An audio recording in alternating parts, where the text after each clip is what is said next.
సర్పంచులకు గౌరవ వేతనం అప్పుడు 1000 రూపాయలు ఉండేది. దాన్ని చంద్రబాబు నాయుడు గారే 3000 గౌరవ వేతనం చేశారు. కానీ ఇప్పుడు ఏం లేదు, అసలు ఆ 3000 వస్తుంది. ఆ 3000 కూడా మరి అది మా గౌరవాన్ని తాకట్టు పెట్టి వచ్చినట్టుంది. అంతే సార్. బాబు గారు ఉన్నప్పుడు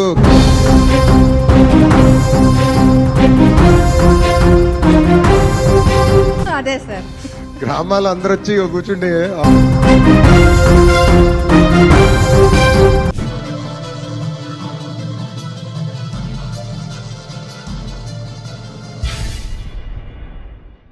హాయ్, నేను Satyam. Welcome to our channel. ఈరోజు మన ఛానల్లో ఒక విశిష్టమైన మహిళ తీసుకొచ్చాం. ఎందుకంటే మహిళా దినోత్సవాన్ని పురస్కరించుకొని ఈరోజు మనం ఇంటర్వ్యూ పెట్టాం. సో ఈ ఇంటర్వ్యూలో ఎంతో ఆదర్శవంతమైనటువంటి మహిళ, అలాగే ఆంధ్రప్రదేశ్ రాష్ట్ర సర్పంచుల సంఘం అధ్యక్షుడు అయినటువంటి గంభీర పంచాయతీ సర్పంచ్ అయిన వానపల్లి లక్ష్మి గారు ప్రస్తుతం మనం ఉన్నాం. సో ఆవిడతో మాట్లాడుతూ మహిళల పట్ల ఉన్నటువంటి పరిస్థితి ఎట్లా ఉంటుంది, అలాగే మహిళా దినోత్సవాన్ని పురస్కరించుకునే ఆవిడకున్న అభిప్రాయాలు ఏంటి అనేది ఈ ఇంటర్వ్యూలో తెలుసుకుందాం. ప్రస్తుతం మనతో ఆమె ఉన్నారు, ఆవిడని అడిగి తెలుసుకుందాం.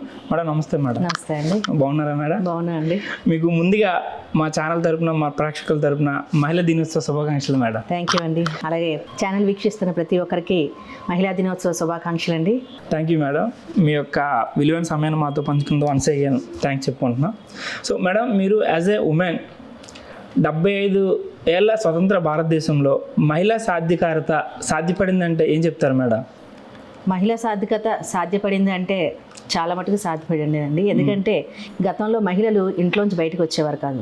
ఓన్లీ వ్యవసాయ రంగం ఇలా ఈ పనులు చేసుకునేవారు. కానీ ఇప్పుడు ఏ రంగంలో చూసినా మహిళలు ఉన్నారు.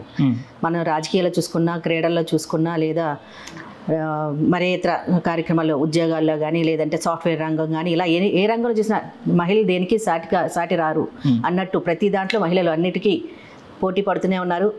ఇంకా చెప్పాలంటే మగవాళ్ళ కన్నా ఇంకెక్కువ దీంతో పోరాటం చేస్తున్నారు. కాబట్టి ప్రతి దాంట్లో మహిళ సాధికారత కనిపిస్తూనే ఉంది. అంటే ఇప్పుడు సాధారణంగా మహిళలు అంటే ఒక చిన్న చూపు కావచ్చు, అంటే మగవారితో పోల్చుకుంటే ఆడవారికి ప్రాధాన్యత తక్కువ ఉంటుంది అనే వ్యత్యాసం ఉంటుంది. సో దాన్ని ఎట్లా చూస్తారు మేడం మీరు? అది ఆ వ్యత్యాసం కంటిన్యూ అవుతుందా, లేదంటే దానిలో ఏమైనా ఇప్పుడు ఇన్ని రోజులు 75 ఏళ్ళ స్వతంత్ర భారతదేశంలో అది ఏమైనా ప్యారలర్గా ఈక్వల్ అయ్యే పరిస్థితి ఏమైనా ఉందనుకుంటున్నారా? నాకు తెలిసి వ్యత్యాసం అనేది చాలా మటుకు తగ్గిందండి. ఎందుకంటే ఇంతకుముందు అసలు మహిళలు ఇంట్లోంచి బయటకు వచ్చేవారు కాదు. అదొకటి మనం చూసుకోవచ్చు. తర్వాత మహిళలు రాజకీయాల్లో అనేది అసలు ఎక్కడా కనిపించేవారు కాదు. అలాగే ఏ విషయంలో చూసుకున్నా మహిళల నుంచి జెంట్స్ కూడా కొంచెం మారారు. మగవాళ్ళు కూడా మారి మహిళలకి ప్రాధాన్యత ఇస్తున్నారు. ప్రతి దాంట్లో మహిళలు ముందు ఉండాలని ఉదాహరణగా చూపిస్తున్నారు. అలాగే చాలా మంది మహిళలు ఈ రోజు మనకి కనిపిస్తున్నారు. అంటే చాలా మంది పెద్ద పెద్ద మహిళలు ఈ రోజు మన రాష్ట్రపతి ద్రౌపది ముర్ము, అలాగా చాలా మంది మహిళలు, అలాగే మన ప్రతిభా పాటిల్ గారు, అలాగే చాలా మంది మహిళలు ఈ రోజు మనకు కనిపిస్తున్నారు. అంటే వీళ్ళందరూ ఆ వ్యత్యాసం నుంచి బయటకు వచ్చిన వాళ్ళే కదా. అలా చాలా మంది ఉన్నారు, చెప్పుకుంటూ పోతే చాలా మంది మహిళలు ఉన్నారు. కాబట్టి నాకు తెలిసి ఆ వ్యత్యాసం అనేది చాలా మటుకు పోయింది. అంటే మహిళల్లో ఒక రకమైన ఇన్నోసెన్స్, లేదనుకుంటే ఒక రకమైన భయం, ఒక రకమైన అభద్రతా భావం అనేది చాలా మందికి ఉంటుంది అనమాట. సో ఇప్పుడున్న జనరేషన్ పిల్లల్లో కావచ్చు, లేదంటే మహిళల్లో కావచ్చు, అందులో ఏమైనా డెవలప్ అయ్యే అవకాశం ఉందంటారు? ఎందుకంటే ఇప్పుడు మీ జనరేషన్ వేరు, ఇప్పుడున్న జనరేషన్ వేరు. సో ఇప్పుడున్న పిల్లల్లో ఆ అభద్రతా భావం కానీ, లేదంటే మేము లేడీస్ కదా, మేము కొంచెం జాగ్రత్తగా ఉండాలన్న ఆలోచన, ఆ వేరియేషన్ ఎలా ఉండదు అనుకుంటున్నారు మీరు? మీకున్న టైంకి ఇప్పుడున్న టైంకి? మాకున్న టైంకి ఇంకా ఎక్కువ వేరియేషన్ ఉండేదండి. అంటే మాకు ఆ అభద్రతా భావం మాకు ఎక్కువ ఉండేది. కానీ ఇప్పుడు జనరేషన్ అలా కాదు, ఫాస్ట్ జనరేషన్, అంటే మొబైల్ జనరేషన్ అంతా. కాబట్టి వాళ్ళకి అభద్రతా భావం లేదు. వాళ్ళు దేంట్లో అయినా దూసుకుపోతున్నారు. ఏ విషయంలో అయినా వాళ్ళు చాలా తెలివిగా ఆలోచిస్తారు. చాలా ఇంటెలెక్చువల్ మైండ్ అంటారు చూడండి, చాలా మైండ్ మెచ్యూరిటీ బాగా ఎక్కువ ఉంటుంది. అప్పట్లో అలా ఉండేది కాదు, ఏదో చదువు, ఇల్లు, లోకం అనేటట్టు ఉండేది. కానీ ఇప్పుడు అలా కాదు. వాళ్ళకి నచ్చే రంగాల్లో వాళ్ళు పోటీ పడుతూ వాళ్ళకి ఇప్పుడు ఇది చదవాలని నాకు ఉంది అనేసి డైరెక్ట్ గా పేరెంట్స్ చెప్తున్నారు. అప్పట్లో అలా ఉండేది కాదు. నాకు ఇది చదవాలి, ఇది లేకపోతే ఇలా చెయ్యాలి, లేకపోతే నాకు ఇందులో రాణించాలని ఉంది అని చెప్పడానికి భయపడేవాళ్ళం. అప్పుడు పేరెంట్స్ తో అంత కమ్యూనికేషన్ గ్యాప్ ఉండేది. ఇప్పుడు అది లేదు. పేరెంట్సే ఫ్రెండ్లీగా ఉంటున్నారు. కాబట్టి ఇప్పటికి ఉన్న పిల్లలకి ఇది ఎక్కువ ఉంది, Okay. తెలివితేటలు ఎక్కువ ఉన్నాయి. తర్వాత వాళ్ళకి ఏం కావాలనేది ఫోకస్ మీద ఉంటున్నారు. అంటే మీరు చెప్పినట్టు వాళ్ళకి ఇంటలెక్చువల్ మైండ్ సెట్ ఉంటుంది, వాళ్ళు అడ్వాన్స్డ్గా ఉంటున్నారు అంటున్నారు. సో సేమ్ టైము పిల్లల్లో కూడా ఇప్పుడు సాధారణంగా మనం నోబడేస్ ఇప్పుడు చూస్తే రీసెంట్గా బోల్డ్ అగాత్యాలకి పాల్పడే అవకాశం ఉంటుంది. సో మీరు అన్నట్టు వాళ్ళు అంత ఇంటలెక్చువల్ అయ్యింది, వాళ్ళు అంత ఇంటెలిజెన్స్గా అంత మైండ్ సెట్గా ఆలోచిస్తుంటే సో ఇట్లాంటి అగాత్యాలు ఎందుకు చోటు చేసుకుంటున్నాయి మేడం? అదే చెప్పాను అంటే కదండి, ఎక్కడ లోపం ఉంటుంది? ఇప్పుడు మొబైల్ యుగం అయిపోయింది అన్నాను కదా. Okay. Western culture main, western culture కి వాళ్ళు అలవాటు పడుతున్నారు. ఏంటంటే పాశ్చాత్య సాంప్రదాయాలను చూసుకొని వాళ్ళు ఇలా ఉంటే బాగుంటది, ఇలా అయితే బాగుంటది అని అనుకుంటున్నారు. కానీ అది తగ్గించుకొని ఈ మిగతా సాంకేతికతని అందిపుచ్చుకుంటే వాళ్ళు ఇంకా మంచి డెవలప్డ్ లో ఉంటారు. కానీ అఘాయిత్యాలు జరిగేది అనేది అమ్మాయిల వైపు తప్పు కాదండి, అలాగని అబ్బాయిల వైపు తప్పు కాదు. ఇప్పుడున్న మొబైల్ రంగం, ఇప్పుడున్న సాంకేతికత, అప్పట్లో ఏమీ తెలిసేది కాదు, చాలా జాగ్రత్తగా ఉండేవారు. అప్పట్లో ఆడపిల్ల ఎక్కడికైనా వెళ్ళి ఆడుకోవాలన్నా భయం ఉండేది కాదు. ఇప్పుడు ఆడపిల్ల, చిన్నపిల్ల, నెలల పిల్లని ఎవరికైనా ఇవ్వాలన్నా భయంగా ఉంది. ఎందుకంటే ఇప్పుడున్న సాంకేతికత అంత డెవలప్ అయిపోయింది. ప్రతిదీ మొబైల్లో వచ్చేసింది. చిన్నపిల్లల నుంచి పెద్దవాళ్ళకు ప్రతిదీ యూట్యూబ్లోని అన్నిటిలోని అన్ని ఫోన్ వీడియోస్ అని ఇలా చాలా వీడియోస్ అన్ని వచ్చేసాయి. ప్రతిదీ కనిపిస్తున్నాయి, ప్రతిదీ తెలిసిపోతుంది చిన్నపిల్లల నుంచి పెద్దవాళ్ళ వరకు. కాబట్టి ఇవన్నీ ఉండడం వల్ల ఈ పిల్లలకి జనరేషన్కి ఏంటంటే చాలా చెడిపోయే ప్రభావం ఎక్కువ ఉంది. కాబట్టి ఈ సాంకేతికని సరైన పద్ధతిలో వాడుకుంటే వాళ్ళు ఇంకా మంచి రేంజ్లో ఎదుగుతారు. కానీ ఈ సాంకేతికని వీళ్ళు ఏంటంటే మేము వెస్టర్న్ కల్చర్ అనుకో వెస్టర్న్ కల్చర్ వైపు పరిగెడుతున్నారు. అలాగే ఇప్పుడు మీరు అన్నట్టు పోనీ అఘాయిత్యాలు జరుగుతున్నాయంటే ఇప్పుడు 6 నెలలు పసిపాప ఏమి డ్రెస్సింగ్ సెన్స్ ఉంటుందండి? ఓకే, 6 నెలల పాపకి ఏం డ్రెస్సింగ్ సెన్స్ ఏమి ఉండదు, 3 నెలల పిల్లకి ఏమి ఉండదు. అలాగని 60 ఏళ్ళ ముసలమ్మ ఏం డ్రెస్సింగ్ సెన్స్ ఉంటుందండి? అది చూసే చూపు బట్టే మారుతుంది. చూసే చూపు, అలాగే చెప్తున్నాం కదా మొబైల్ ప్రతిదీ అరచేతిలో వచ్చేసింది. అరచేతిలోకి వచ్చేయడం వల్ల ప్రతిదీ తప్పుగా జరుగుతుంది. ప్రతిదీ అన్ని కళ్ళ ముందే తెలుస్తున్నాయి. ఇంకా అందులో ఇంకేం లేదు. అప్పట్లో దాపరికం ఉండేది, ఇప్పుడు దాపరికం లేదు, అంతే తేడా. రెండు కరెక్ట్గా చెప్తున్నాం కదా, సాంకేతికతని కరెక్ట్గా వాడుకుంటే ఇప్పుడున్న జనరేషన్కి నిజంగా మంచి బ్రైట్ ఫ్యూచర్ ఉంటుంది. అంటే ఇప్పుడు సాధారణంగా ఒక ఇన్సిడెంట్ జరిగింది అనుకున్నాను, మనం ఓపెన్గా మాట్లాడుకుంటే ఒక రేప్ అనేది జరిగింది అనుకోండి. సో దాన్ని అల్టిమేట్గా దాని ఇంపాక్ట్ ఎవరి మీద చూపిస్తుందంటే పేరెంట్స్ మీదో, లేకపోతే కన్సర్న్ వాళ్ళ పేరెంట్స్ అండ్ కజిన్స్ లేదా వాళ్ళ యొక్క గార్డియన్స్ మీద చూపిస్తున్నారు. సో వీళ్ళు ఇలా పెంచుంటారేమో, లేకపోతే తల్లిదండ్రులుగా వీళ్ళకి భయం చెప్పుంటారేమో, ఈ టైంలో వీళ్ళకి ఇక్కడ ఏం పని, వీళ్ళు ఇక్కడ ఏం తిరగాల్సిన పని ఉంది, తల్లిదండ్రులే వీళ్ళకి భయం చెప్తే ఈ సిచ్యువేషన్ జరిగేది కాదనేది ఫైనల్గా ఆ నింద ఎవరి మీద వేస్తున్నారు? తల్లిదండ్రుల మీద వేస్తున్నారు. యాజ్ ఎ పేరెంట్ మీరేం చెప్తారు ఆ విషయం పట్ల? యాజ్ ఏ పేరెంట్ అంటే ఏ తల్లి తండ్రి ఏ పిల్లలు పాడైపోతుంటే ఏ తల్లిదండ్రి కోరుకోరండి. పిల్లల భవిష్యత్తు పాడైపోతుంది. అందులో అలాంటి సంఘటనలు జరుగుతాయంటే అసలు పిల్లలు ఆ టైంకి అక్కడ పంపించరు. అది ముందు కూడా తెలిస్తే ఏంటంటే ఈ రోజుల్లో బయటకు వెళ్ళకపోతే జరగలేని పనులు చాలా ఉన్నాయి. ఎందుకంటే ఒక కాలేజ్కి వెళ్ళాలంటే బయటకు వెళ్ళాలి, లేదా ట్యూషన్కి వెళ్ళాలన్నా బయటకు వెళ్ళాలి, లేదా ఏమైనా సామాన్లు తెచ్చుకోవాలన్నా బయటకు వెళ్ళాలి. అసలు ఇంట్లో ఉండిపోవాలంటే చాలా కష్టం కదండి. ఆడపిల్లలను పెంచిన తల్లిదండ్రులు ఎవరైనా ఇంట్లో ఉండిపోవాలి అంటే చాలా కష్టం. ఎందుకంటే ప్రతిదానికి బయటకు వెళ్ళాల్సిన పరిస్థితి ఈ రోజుల్లో. అలాగా ప్రతిదానికి వెళ్ళాల్సి వస్తుంది. అప్పుడు మనం ప్రతిదానికి కాపలా కాసుకొని ఉండాలంటే ప్రతిదానికి కష్టమే కదా. ఇప్పుడు పేరెంట్గా ఇప్పుడు నేనే ఉన్నాను, నాకు పేరెంట్గా నాకు చాలా పనులు ఉంటాయి, అలాగే మా వారు చాలా పనులు ఉంటాయి. ప్రతిదానికి పిల్లలు వెనక మనం తిరగలేం కదా. వాళ్ళకంటూ మనం భద్రత కల్పించి పంపిస్తాం. కానీ ఇంకా జరుగుతుందంటే అది ఎక్కడ మనం చూసుకోవాలి, అది చూసుకోవాలి. కానీ పేరెంట్స్ మీద మనం చేసుకోకూడదు. పేరెంట్స్ ఎప్పుడు మన పిల్లల్ని జాగ్రత్తగా ఉంచుకోవాలి, జాగ్రత్తగా పెంచుకోవాలి. మా పిల్లలకి ఏం హాని జరగకూడదు. అందులో తల్లి ముందు కవచంలా ఉంటుంది. అలాంటి తల్లి అసలు అక్కడ జరుగుతుందంటే పంపించదు కదా, అది తెలియదు కదా ఏ తల్లికి. జరుగుతుంది కాబట్టి మనం దాన్ని ఏ విధంగా దాన్ని ప్రివెంట్ చేయాలి, ఏ విధంగా దాన్ని తగ్గించాలని చూసుకోవాలి. కానీ ఆ నిందని తల్లిదండ్రుల మీద వేస్తే అది చాలా అన్యాయం. ఎందుకంటే మనం చేసేవాడిని వదిలేసి తల్లిదండ్రులను అనుకుంటే మన తప్పు కదా. అది అంటే ఏ తల్లిదండ్రులు కూడా పిల్లలు చెడిపోతే చూడలేరు కదా. సో అది ఇన్సిడెంట్ ఏదైనా సరే అల్టిమేట్గా నింద అనేది వీళ్ళ మీదకే వస్తుంది అనమాట. అది రాకూడదని చెప్తున్నాను, అది కరెక్ట్ కాదు కదండి. సరే, ఒక మహిళ గురించి పక్కన పెడితే ఒకసారి వ్యక్తిగతంగా మీరు మాట్లాడుకుంటే యాజ్ ఎ మహిళగా మీరు గల్లీ నుంచి ఢిల్లీ వరకు కూడా మీ యొక్క వాయిస్ని రైజ్ చేశారు మేడం. ఇది అందరికీ తెలిసిన విషయమే. సో ఈరోజు ఇంటర్వ్యూ పెట్టడానికి కారణం కూడా యాజ్ ఎ మహిళగా మీ యొక్క ఒపీనియన్ తెలుసుకుందామని ఈరోజు ఇంటర్వ్యూ మిమ్మల్ని సెలెక్ట్ చేసుకోవడం జరిగింది. ఒక లేడీ అయ్యుండి ఒక గ్రామీణ ప్రాంత వాతావరణం నుంచి ఒక సర్పంచ్గా ఎన్నికైన తర్వాత, ఆ సర్పంచ్లందరికీ ఒక అధ్యక్షులుగా మీరు ఎన్నికైన తర్వాత మీ యొక్క వాయిస్ని ఢిల్లీ లెవెల్లో వినిపించగలిగారంటే అంత గట్స్ మీకు ఎలా వచ్చాయి మేడం? గట్స్ అంటే అండి, అసలు నేను నార్మల్గా ఒక హౌస్ వైఫ్ని. ఓకే. అసలు నాకు రాజకీయాలకి నాకు సంబంధం లేదు. కానీ మా వారిది మాత్రం రాజకీయం ఫ్యామిలీ. గత 25 years నుంచి వాళ్ళు రాజకీయంగా ఉన్నారు, సర్పంచ్గా పనిచేస్తున్నారు. అంటే మా వారి మేనత్త గారు సర్పంచ్. మా వారి పేరు వానపల్లి ముత్యాలరావు అండి. ఆయన గతంలో సర్పంచ్గా చేశారు. అలాగే వైజాగ్ జిల్లా సర్పంచ్ సంఘం అధ్యక్షులుగా, అలాగే రాష్ట్ర పంచాయతీరాజ్ ఛాంబర్ సెక్రటరీగా కూడా పనిచేశారు. ఇప్పుడు ఉపాధ్యక్షులుగా ఉన్నారు. అలా ఆయన గతంలో రాజకీయాల నుంచి ఉన్నారు. ఓకే. లాస్ట్ టైం లేడీస్కి వచ్చింది కాబట్టి నన్ను నించోమన్నారు. మీకు అదృష్టం. అదృష్టం ప్లస్ భారం రెండును, అదృష్టం ప్లస్ భారం రెండు వచ్చేయండి. ఓకే. కానీ భారం, అదృష్టంతో పాటు భారం, అలాగే బాధ్యత, ఇవన్నీ కలగలిపి వచ్చాయి. దానికి నిజంగా మా వారికి నేను సర్వదా కృతజ్ఞతగా ఉంటాను. ఎందుకంటే ఈరోజు నా పేరు అందరికీ తెలుస్తుంది. వానపల్లి లక్ష్మి అనగానే అందరూ గుర్తుపడుతున్నారు. ఢిల్లీ గుర్తు వస్తుంది ఖచ్చితంగా. అది మా వారి వల్లేనండి. నిజంగా ఈ రోజు నేను ఈ స్థాయిలో ఉన్నానంటే ఆయన ప్రోద్బలమే. ఎందుకంటే ప్రతి మగాడు వెనక ఒక ఆడది ఉంటుంది విజయం వెనక అని అంటారు, కానీ నిజంగా నా వెనక విజయం అంటూ ఉంటే అది మా వారే. ఎందుకంటే ఆయనకి ఆ పేరు దక్కుతుంది. నన్ను ఈ విధంగా ప్రోత్సహించి ఇంతవరకు తీసుకొచ్చారు కాబట్టి ఆయనకి నేను నిజంగా సర్వదా కృతజ్ఞతగా భావిస్తున్నాను. అలాగా నేను అనుకోకుండా ఈ రాజకీయాలకు రావడం జరిగింది. ఆ తర్వాత మేము నిల్చున్నాం, పోటీలో నిల్చున్నాం. మా వారు గతంలో అంటే అంతకుముందు కూడా లేడీస్కి వచ్చింది. అప్పుడు మా వారు నించోమంటే అప్పుడు పిల్లలు చిన్నవాళ్ళు, నేను నించోని చెప్పాను. కానీ ఈసారి నించోవలసి వచ్చింది. అప్పుడు వేరే ఆయన ఫ్రెండ్నే నించోబెట్టారు. అది వేరే పరిణామం జరిగి వాళ్ళే మాకు తిరిగి ఎలక్షన్లో మాకు రివర్స్ అయ్యారు నెక్స్ట్ ఎలక్షన్స్కి. కాబట్టి ఇంకా మా వారు నువ్వు చెయ్యాలి అని అన్నారు. చేశాను. చేసిన తర్వాత ఇంకా గెలవడం జరిగింది. కానీ ఆ ఎలక్షన్ల టైంలో కూడా మమ్మల్ని చాలా ఇబ్బంది పెట్టారు. ఎందుకంటే అధికార పార్టీ వైసీపీ ఉంది కాబట్టి. సాధారణంగా ఇప్పుడు రిజర్వేషన్ చాలా రాజకీయాలు ఎట్లా ఉంటాయి మేడం అంటే సార్ చేసే రాజకీయం వేరు. సో మీకు రిజర్వేషన్ ప్రకారం మీరు అఫీషియల్గా మీకు క్యాండిడేట్ మీరు. సో అలాంటప్పుడు వ్యక్తిగతంగా మీకు కొన్ని ప్రాబ్లం ఫేస్ చేయాల్సి వస్తుంది. ఎందుకంటే మీకు రాజకీయం తెలియదు. అంతవరకు మీరు ఇంట్లో పిల్లలు ఫ్యామిలీ చూసుకొని ఉంటారు. సో వన్స్ మీరు ఒక్కసారి రాజకీయాలకు వెళ్ళి మీరు నామినేషన్ వేసి క్యాండిడేట్గా మీరు క్యాన్వేషన్కి వెళ్ళేటప్పుడు how do feel at that time అనమాట? ఎట్ దట్ టైం అంటే ఒకసారి పెద్ద గోత్రకు తోసినట్టే ఉంటుంది.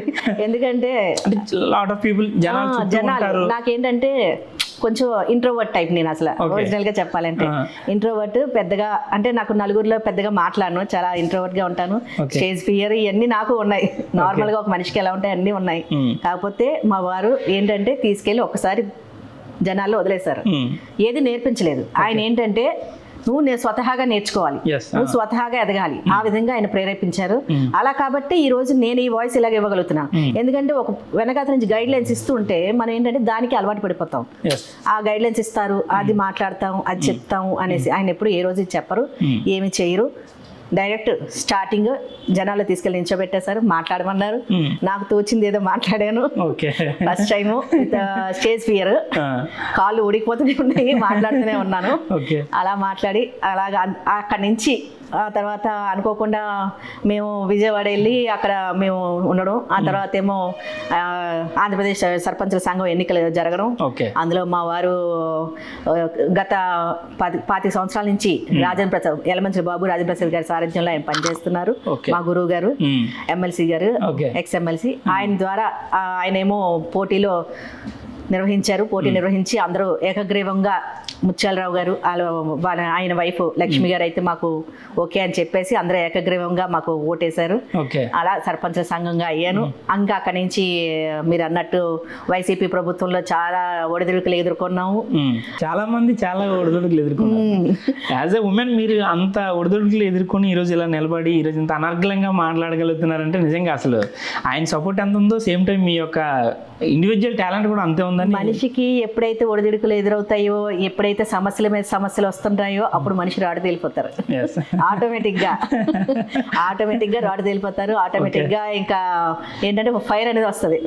ఆ ఫైర్ వస్తుంది, ఆటోమేటిక్గా మాట్లాడతాం. చెప్తున్నాం కదా, నేను స్టేజ్ ఫియర్ నుంచి ఢిల్లీ వరకు మాట్లాడంటే నాకు నేనే ఒకసారి వెనక్కి చూసుకుంటే నేనే ఎన్ని చేశానా, నేనే ఎన్ని మాట్లాడానా, ఆహా ఎంత జరిగిందా. ఈ రోజు ఇంకా ఫియర్ ఏం లేదు కదా. ఇప్పుడైతే కెమెరా ఎప్పుడు వస్తుందా, ఇప్పుడు మాట్లాడదాం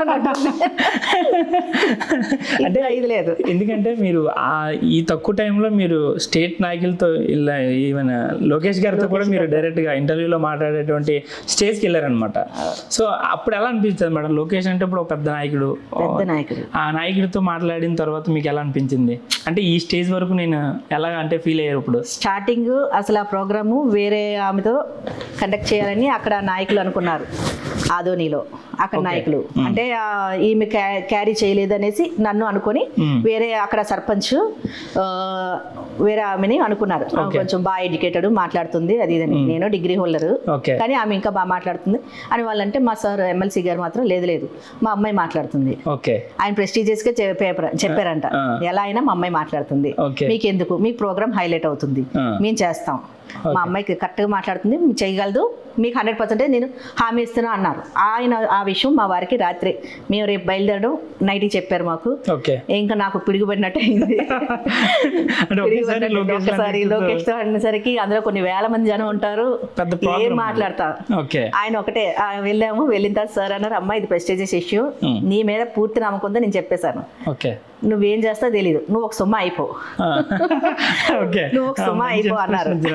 సుమ్మ అయిపో అంతే, నీలో సుమ్మ అంతే, నువ్వు సుమ్మ ఈ రోజు లక్ష్మి కాదు, నువ్వు సుమ్మావి, నువ్వు మాట్లాడే, నువ్వేం మాట్లాడతావు మాట్లాడేసి అన్నారు. అలాగే లోకేష్ గారు కూడా చాలా సపోర్ట్ చేశారండి. ఆయన అయితే నువ్వేం మాట్లాడాలనుకున్నావో ఏం అడగాలనుకున్నావో ధైర్యంగా అడిగామ్మా. నాతో ఆయన అంటే నాకు ఫియర్ పోవడానికి మాతో ఒక 1 day స్పెండ్ చేశారు, మార్నింగ్ నుంచి ఈవినింగ్ వరకు. నేను నార్మల్ గా ఏం అడగాలని నేను రాసుకుంటున్నాను కూర్చొని, ఒక టెంట్ లో కూర్చొని, ఆయన పక్కన క్యారవాన్ ఉంది, నేను ఈ పక్కన టెంట్ లో కూర్చొని ఏమేమి అడగాలో క్వశ్చన్స్ ప్రిపేర్ చేసుకుంటున్నాను. ఆయన సడన్ గా ఎప్పుడు వచ్చారు నాకు తెలియదు, నేను మామూలు కూర్చొని రాసుకుంటున్నా, ఎవరో ఉన్నట్టు ఎవరో చూస్తున్నట్టు అనిపించి వెనక్కి తిరిగి చూస్తే లోకేష్ గారు, అయ్యో మీరు ఎప్పుడు వచ్చేసా నేను చూడలేదా అంటే ఆయన అన్నారు, లేదమ్మా నువ్వు పర్వాలేదు, నువ్వేం రాసుకుని నేను కూర్చుంటాను, అంటే నీకు నాకు ఆ ఇది పోవాలి, ఫియర్నెస్ పోవాలి, ఒక బాండింగ్ రావాలి, అంటే నువ్వు ఒక యాంకర్ లాగా నువ్వు ఏమనుకుంటా అడిగేసాయి, నేను ఒక హోస్ట్ లాగా, నేను ఒక గెస్ట్ లాగా ఏం చెప్పాలనుకుంటే చెప్పేస్తాను అంతే అన్నారు. సార్ అయితే ఇవాళ అడగచ్చా అని నేను చెప్పబోతుంటే నువ్వేం అడగాలనుకున్నావు డైరెక్ట్ స్టేజ్ మీద అడిగేసాయి, ఎందుకంటే ఇది ప్రభుత్వం తరపున మీ సర్పంచ్ తరపున నువ్వు అడగాల్సి అనుకున్నవి, ఇవి నాకు ముందు కూడా చెప్పేయకూడదు, నువ్వు కరెక్ట్ గా అడిగేసాయి, నువ్వేం అడగాలనుకున్నా అడిగేసాయి, నాకు రాడు దీపాలు అన్నారు అంతే, ఒకటే మాట అలా అన్నారు.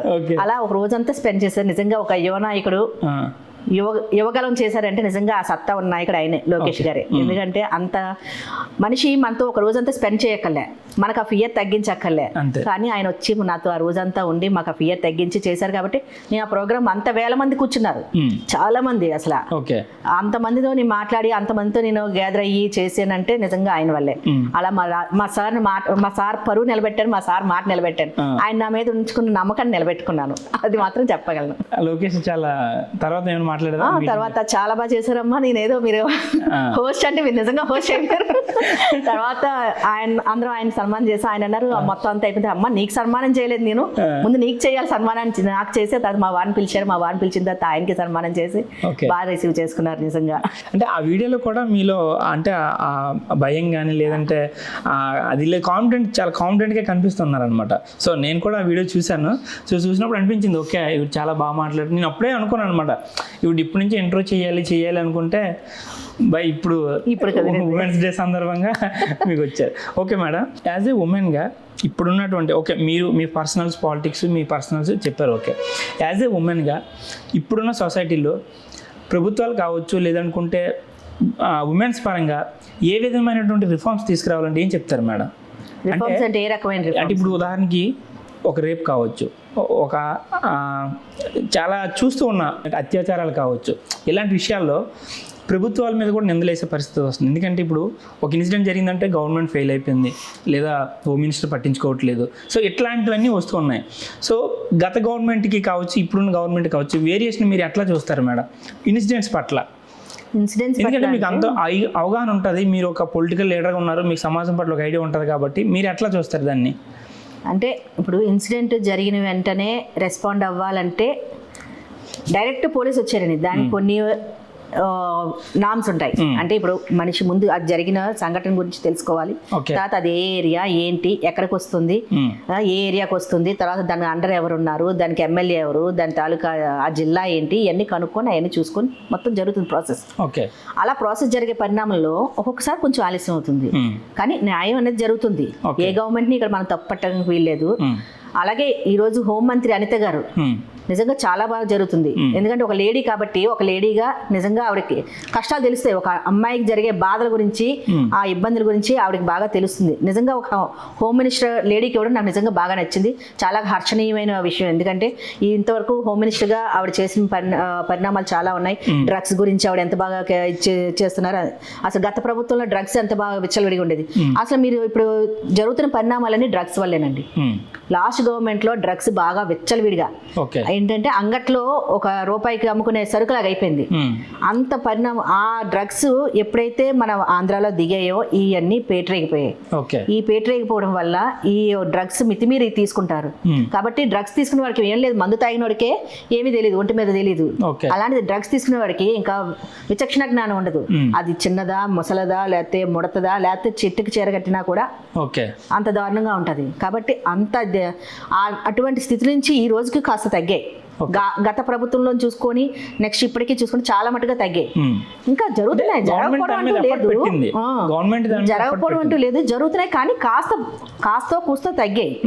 చాలా మటుకు చాలా మటుకు తగ్గాయి. కొంతవరకు నియంత్రణలోకి వచ్చింది, ఇంకా నియంత్రణలోకి రావాలి.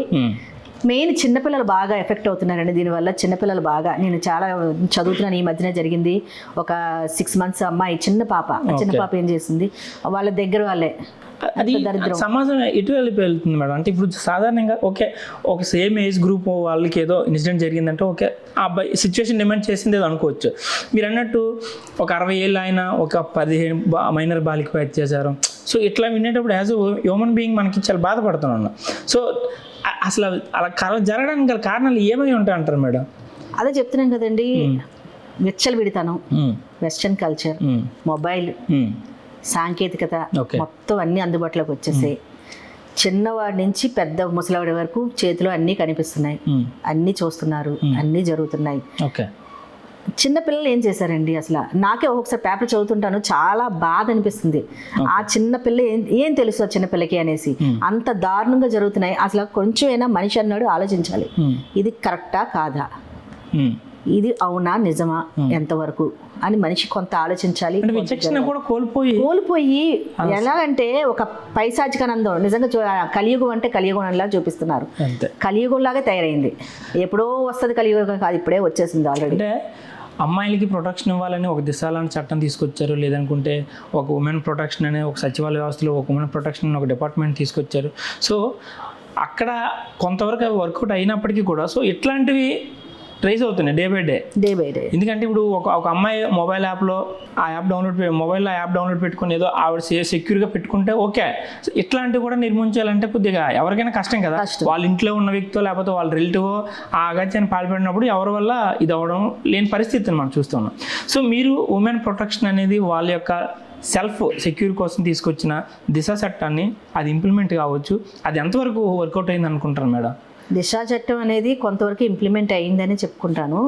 పర్వాలేదండి. కాస్త అంటే భయపడుతున్నారు, అమ్మో దిశా చట్టం అనేది ఒకటి ఉంది అని కొంత భయం అయితే వచ్చింది. తర్వాత ఇంప్లిమెంటేషన్ అంటే ఇంకా కాస్త ఇంప్రూవ్ చేయాలి. ఇంకా ఎక్కువ సాంకేతిక జ్ఞానంతో ప్రతి ఒక్కరికి రీచ్ అయ్యేలా చూడాలి. ఎక్కువ మందికి రీచ్ అయ్యి తర్వాత ప్రతి ఒక్కరు దాన్ని యూజ్ చేసుకునేటట్టు చూడాలి. మెయిన్ ఆ దిశ యాప్ మీద ఎక్కువ అడ్వర్టైజింగ్ చేయాలి, పిల్లలకు తెలియజేయాలి. అంటే ఇప్పుడు ఏం లేదు, గవర్నమెంట్ యాడ్స్ ఇస్తున్నారు, అలా దీనికోసం కూడా యాడ్స్ ఇవ్వచ్చు. ఇలా చేసుకోండి, ఇలా డౌన్లోడ్ చేసుకోండి, ఇలా మేము వెంటనే రెస్పాండ్ అవుతాం, with in fraction of seconds మేము వస్తాము. లేదా లోకల్ పెట్రోలింగ్ ఉంటుంది, పెట్రోలింగ్ కూడా మనం దాని మీద కూడా మనం ఫోకస్ చేయొచ్చు. ఆ నైట్ టైం పెట్రోలింగ్ అవుతుంది, ఆ టైంలో వాళ్ళకు కూడా ఇంటిమేషన్ ఇచ్చి వాళ్ళని కూడా సేవింగ్ ఆ టీం కింద పంపించారు. చాలా దగ్గర కూడా సేవింగ్ చేశారు, కూడా చాలా మందిని సేవ్ చేశారు కూడా పెట్రోలింగ్ టీం కూడా. అలా ఇంకొంచెం అడ్వర్టైజింగ్ పర్పస్ లో కానీ ఇలాగా అన్నిటి ద్వారా జరిగితే ఇంకొంచెం జనాల్లోకి వెళ్తుంది, ఇంకొంచెం ఈ అఘాయిత్యాలు తగ్గడం జరుగుతుంది. దీని మీద అంటే మేడం ఇప్పుడు సడన్ గా ఒక వ్యక్తి ఒక అమ్మాయి మీదకి, అంటే మనం ఎందుకంటే ఇది ఒక ఉమెన్ బేస్ చేసుకుని మనం మాట్లాడుకుంటున్నాం కాబట్టి, ఒక అమ్మాయిని చూడగానే వాళ్ళు ఆ మైండ్ సెట్ వచ్చి ఆ అమ్మాయి మీద అఘాయిత్యానికి పాల్పడాలనే ఇన్స్టెంట్ ఆ మైండ్లోకి ఏ విధంగా వస్తుంది మేడం? అంటే అక్కడ ఎవరిది ప్రాబ్లం అంటారు? అబ్బాయిది ప్రాబ్లం అంటారా, లేదా అమ్మాయి ప్రాబ్లం అంటారా, అసలు అమ్మాయి ఉండే బిహేవియర్ ప్రాబ్లం అంటారా, లేదా డ్రెస్ సెన్స్ ప్రాబ్లం అంటారా? అసలు అక్కడ జరగడానికి గల కారణం మీకున్న అవగాహన ప్రకారం ఏదనుకుంటున్నారు? నాకు తెలిసి అయితే డ్రెస్ సెన్స్ అంటే చెప్పాను కదా, 6 నెలల పిల్ల డ్రెస్ సెన్స్ ఉంటుంది, అదొకటి. డ్రెస్ సెన్స్ అయితే కాదు. కొన్ని డ్రెస్ సెన్స్ వల్ల జరగచ్చు, కొన్ని డ్రెస్ సెన్స్ లేదు. మగవాడి బుద్ధి మెయిన్, ఓకే, అది మారాలి. ఆడది అంటే దానికే కాదు, చాలా రకాలుగా ఉంది అనేది మారాలి. ఓకే, ఆ థింకింగ్, మైండ్ సెట్ మారాలి. ఓకే. నెక్స్ట్ మీరు అన్నట్టు ఇప్పుడు పిల్లలకి మెయిన్ తల్లిదండ్రులు చెప్పాలి. మగపిల్లలకి తల్లిదండ్రులు చెప్పాలి, ఇంట్లో ఉన్న తల్లిదండ్రులు చెప్పాలి. ఏంటంటే బాబు నేనెంతో బయట అమ్మాయి అంతే, ఓకే, ఏ అమ్మాయి అయినా తల్లి చెల్లి అనుకో అంటే చాలా మటుకు మారుతుంది. ఎందుకంటే తల్లి చెల్లి అనగానే ఎవరికైనా ఆటోమేటిక్గా కొంచెం సెన్స్ వస్తుంది. నన్ను ఎలా చూస్తున్నావో బయట అమ్మాయిని అలాగే చూడు అని నేర్పాలి చిన్నప్పటి నుంచి. నెక్స్ట్ పిల్లలకి మనం ఎప్పటికప్పుడు అబ్జర్వ్ చేసుకుంటూ ఉండాలి. పిల్లల్ని ఎప్పటికప్పుడు మనము రూమ్స్లో వాళ్ళు ఏం చేస్తున్నారు, వాళ్ళ ఫోన్స్లో ఏం చూస్తున్నారు, ఎప్పటికప్పుడు అబ్జర్వ్ చేస్తూ ఉండాలి. వాళ్ళు ఏం చూస్తున్నారు, ఏం వీడియోస్ చూస్తున్నారు, లేకపోతే ఏమి ఎవరితో ఏం మాట్లాడుతున్నారు, లేకపోతే ఇప్పుడు డ్రగ్స్ తీసుకున్నాను చెప్పాను కదా, డ్రగ్స్ తీసుకున్నా కూడా బిహేవియర్ మారుతుంది. వాళ్ళు సింగిల్గా ఉండడం, అంటే ఎవరితో కలవలేకపోవడం, ఇలాంటివి జరుగుతాయి. అలాంటివి ఏమైనా ఉన్నప్పుడు తల్లిదండ్రులు పసిగట్టి వాళ్ళని కౌన్సిలింగ్ తీసుకెళ్ళడం ఇలాంటివి చేస్తూ ఉంటే, తర్వాత ఈ ఫోన్ వీడియోస్ చూసిన వాళ్ళని తగ్గించి వాళ్ళని కౌన్సిలింగ్ తీసుకువెళ్ళి ఇలాంటివన్నీ చేస్తే ఇలాంటి వాటికన్నీ అడ్డుకట్ట పడుతుంది. ఓకే, ఇది చెప్తున్నాం కదా, మీరేం లేదు సాంకేతికత అదంతా తగ్గించుకొని వెళ్తుంటే ఆటోమేటిక్గా పిల్లలు కూడా బాగుంటారు. మెయిన్ కౌన్సిలింగ్ ఇచ్చుకుంటూ తల్లిదండ్రులు అనుక్షణం గమనిస్తూ ఉండాలి పిల్లల్ని. ఈ డ్రెస్సింగ్ సెన్స్ ఇవన్నీ నాకైతే అనిపించట్లేదండి, ఎందుకంటే చెప్తున్నాం కదా అంతే. ఇంకా అందరూ ఆ వే ఆఫ్ థింకింగ్ ఒకేలా ఉండదండి.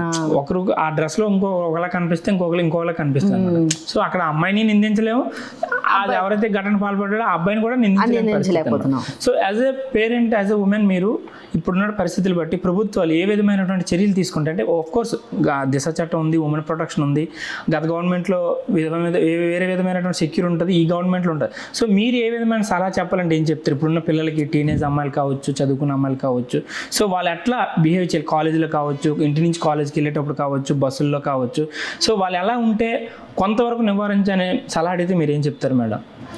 ఇప్పుడు ఈ రోజుల్లో ఏంటంటే ప్రతి అమ్మాయి ఏం చేయాలంటే మీరు అన్నట్టు దిశ యాప్ డౌన్లోడ్ చేసుకొని ఉంచుకోవాలి జాగ్రత్తగా. నెక్స్ట్ ఇంకేం లేదు, ప్రతి క్షణం ఎక్కడికి వెళ్తే అక్కడ పెప్పర్ స్ప్రే పట్టుకొని వెళ్ళాలంటే చాలా కష్టం.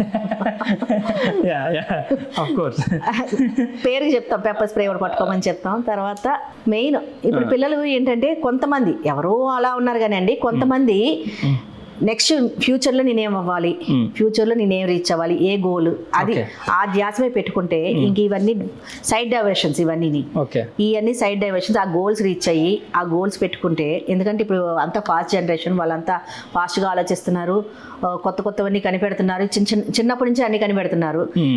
ఈ మధ్యనే చదివాను, ఒక అమ్మాయి 100 crores టర్న్ ఓవర్ ఏదో కంపెనీ పెట్టింది.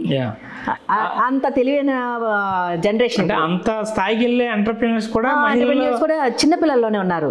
కాబట్టి ఆ గోల్స్ రీచ్ అయ్యి ఆ గోల్స్ ని వాళ్ళు మైండ్ లో పెట్టుకుంటే ఇంక ఇవన్నీ సైడ్ డియాక్టివేషన్స్, ఈ డియాక్టివేషన్స్ అన్ని పోతాయి.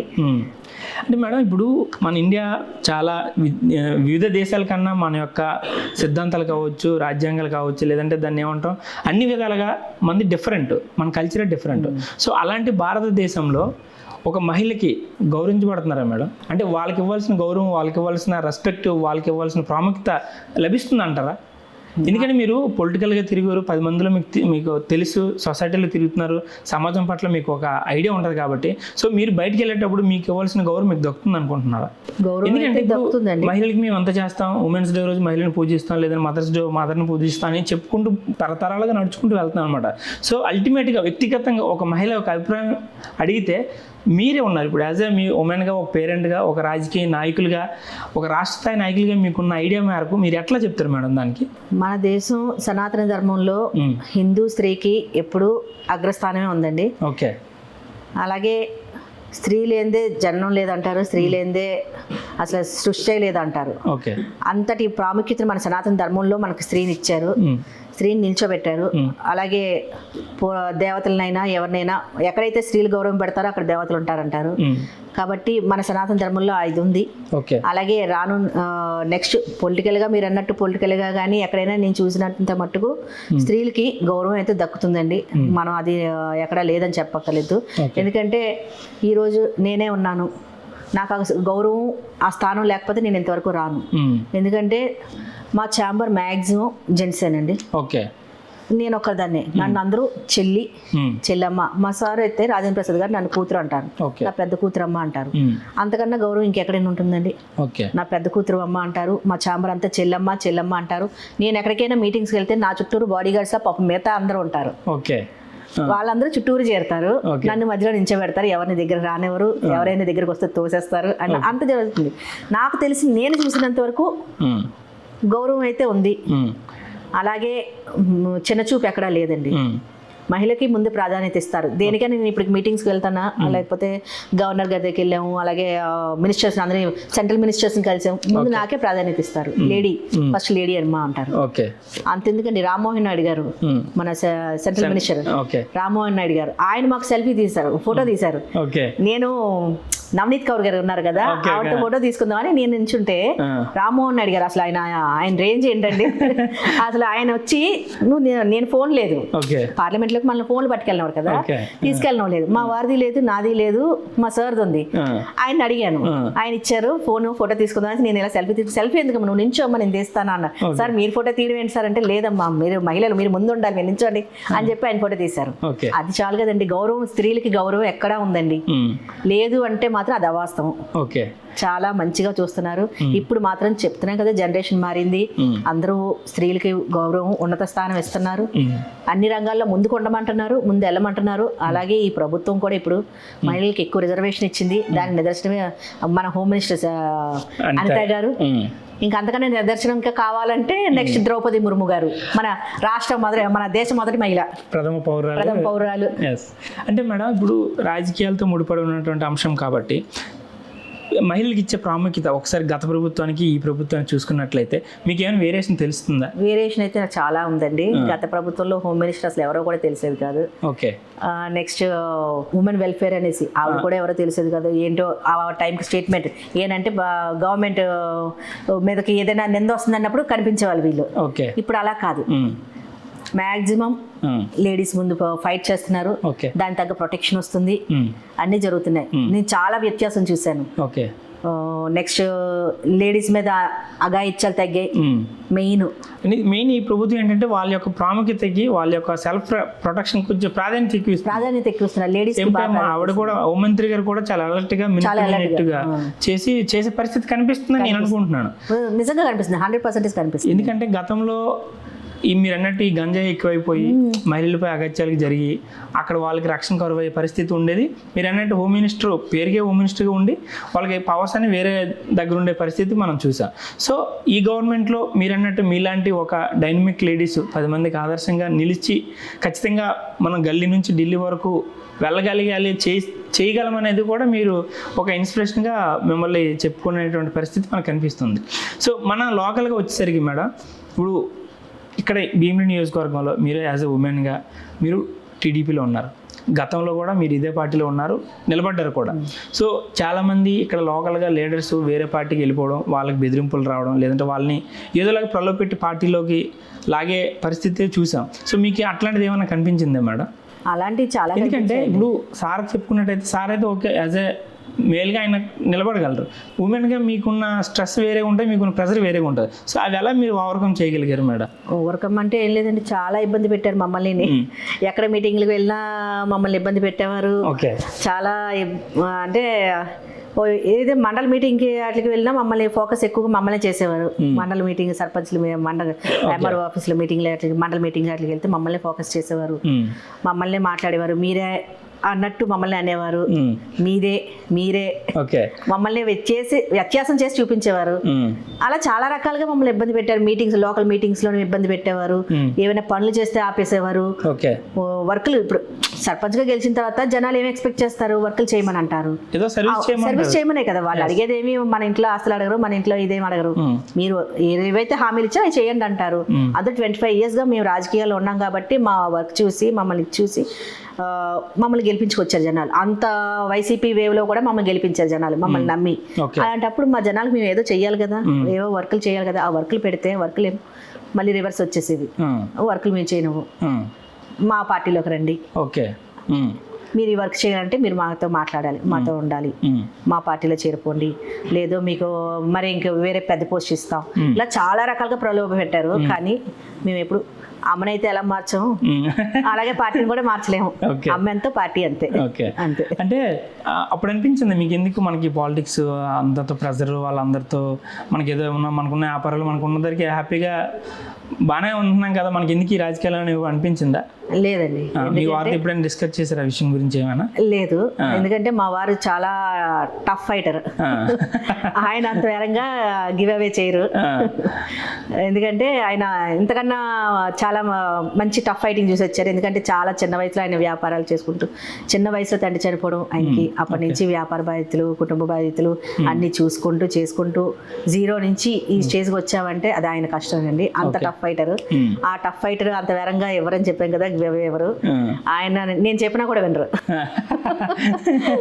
ఎందుకంటే పోరాటం ఆయనకి అలవాటు అయిపోయింది. ఓకే.